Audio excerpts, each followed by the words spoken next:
Now it's time for our Daily Grime, where we take a look at the stories that have Londoners talking this morning. Joining me today is journalist Katherine Dowling. Thank you very much for coming in this early. So, first of all, how much Londoners are addicted to checking how much their house is worth? I mean, it's not surprising, is it? What do you make of that? Well, I think it's fascinating. I'm kind of torn over it, because as a homeowner myself, yes, it's lovely to have a home and you enjoy everything that goes with it.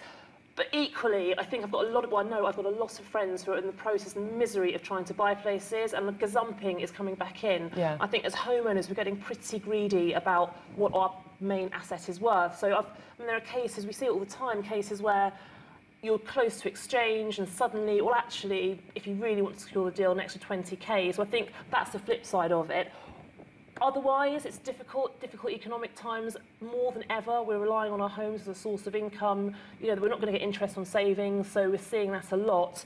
I think it's pretty interesting that people who've got no intention of moving are admitting to checking once a week. That's pretty frequent. But then, you know, one lady in the survey said that her two-bedroom flat, I think, is worth 415,000 and could be worth a lot more the following week. Well, I think that's it, isn't it? I mean, almost, we have at least a couple of headlines a week saying this area's gone up by 20%, this area's gone up by 10%. You'd want to know, wouldn't you? So I can understand the sort of addiction of going, well, has that affected me? Yeah, I think you would, of course you would. I just think it's come at a very difficult time because there's so much pressure on being able to actually buy a property. You know, Londoners with big deposits, 50, 60, 70k are still not managing to secure flats because there's just so much cash out there, are cash buyers, and people know that it's a seller's market, really. So it's very, very difficult to balance in my mind that, yes, it's great that property's going up, but actually I really feel for people who are trying to buy somewhere. It's difficult. It is. Yeah. And moving on to drivers and young drivers, and how that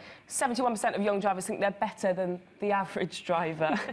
Yes, and they're 2.5 times more likely to cause a crash. I mean, again, that's a tricky one because part of being young is that sense of being invincible and, you know, your whole life's ahead of you, of course it is.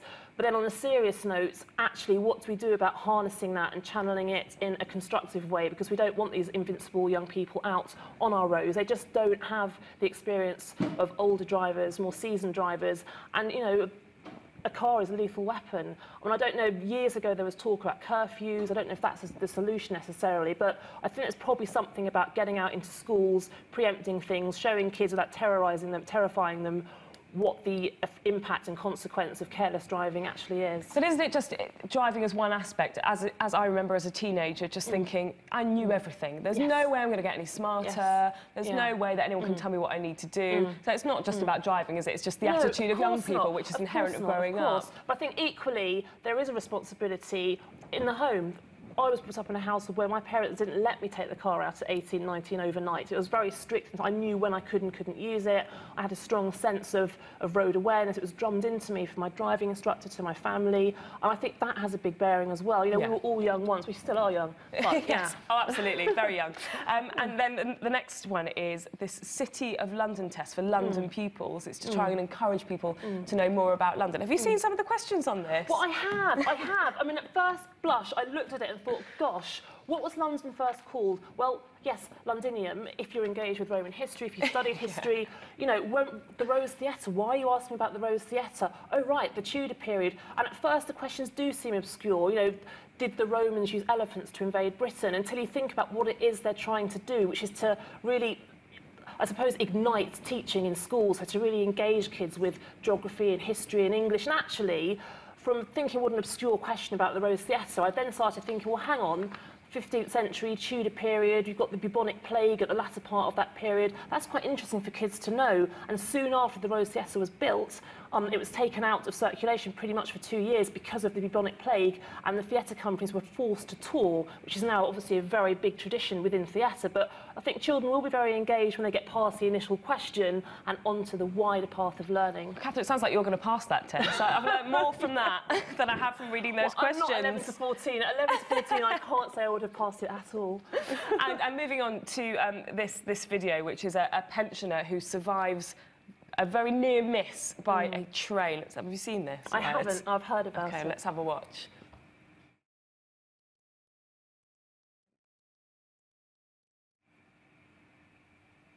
Crikey! I mean, he was taking a slow stroll there, wasn't he? He was not rushing himself. That's in the Czech Republic there.